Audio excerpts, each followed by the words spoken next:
धन्यवाद। कार्यक्रम औपचारिक रूपमा उद्घाटन भइसकेको छ।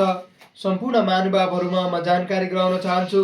अनुशासित भई नम्र भद्र तरिकाले यथास्थितिमा बसेर कार्यक्रमलाई भव्य र सभ्य रूपमा सम्पन्न गराउन सहयोग गरिदिनु हुन हार्दिक अनुरोध समेत गर्दछु।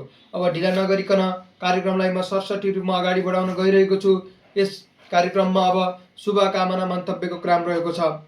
शुभकामना मन्तव्य दिदिनु हुन काठमाडौँ महानगरपालिका वडा नम्बर 11 का वडा अध्यक्ष श्री दिपेश पुनज्यूलाई हार्दिक अनुरोध गर्दछु। धन्यवाद। अब नृत्य प्रस्तुत गर्ने कार्यक्रम रहेको छ। नृत्य प्रस्तुत गरिदिनु हुन कलाकार साथीहरूलाई मञ्चमा आमन्त्रण गर्दछु। यसै गरी प्राविधिक मित्रलाई गीत बजाइदिनु हुन समेत अनुरोध गर्दछु। धेरै धेरै धन्यवाद सहित आभार प्रकट गर्दछु कलाकार साथीहरूमा। अब पुनः पनि मन्तव्यको क्रमलाई अगाडि जोड्न गइरहेको छु। आफ्नो मन्तव्य, आफ्नो सार्वजनिक मन्तव्य राखिदिनु हुन काठमाडौँ महानगरपालिका उपप्रमुख श्री सुनिता डुङ्गोलज्यूलाई हार्दिक अनुरोध गर्दछु। धन्यवाद। अब मन्तव्य क्रमलाई फेरि जोड्न चाहन्छु।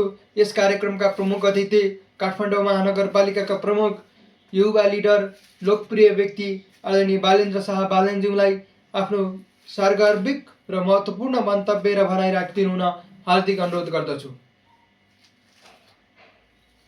धन्यवाद। यस कार्यक्रममा अब धन्यवाद ज्ञापन गर्ने कार्यक्रम रहेको छ।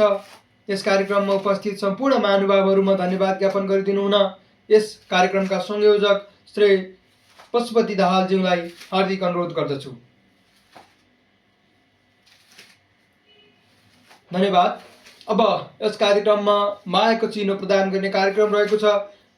मायाको चिनो प्रदान गरिदिनु हुन यस Jagaran academy and retreat centre private लिमिटेडका संस्थापक अध्यक्ष तारा प्रसाद गिरिज्यूलाई अनुरोध गर्दछु। यसै गरी मायाको चिनो ग्रहण गरिदिनु हुन यस कार्यक्रमका प्रमुख अतिथि बालेन्द्र शाहज्यूलाई हार्दिक अनुरोध गर्दछु। अब दर्शक श्रोताहरू, हामी कार्यक्रमको अन्त्यतिर आइसकेका छौँ। यस कार्यक्रमलाई औपचारिक रूपमा समापन गरेको घोषणा गरिदिनु हुन यस संस्थाका संस्थापक अध्यक्ष आदरणीय श्री तारा प्रसाद गिरिज्यूलाई हार्दिक अनुरोध गर्दछु। सँगसँगै यस कार्यक्रमबाट म कार्यक्रम प्रस्तोता श्री दीपक परियार पनि बिदा हुन चाहन्छु। होस् त, धन्यवाद, अभिवादन, शुभ दिन।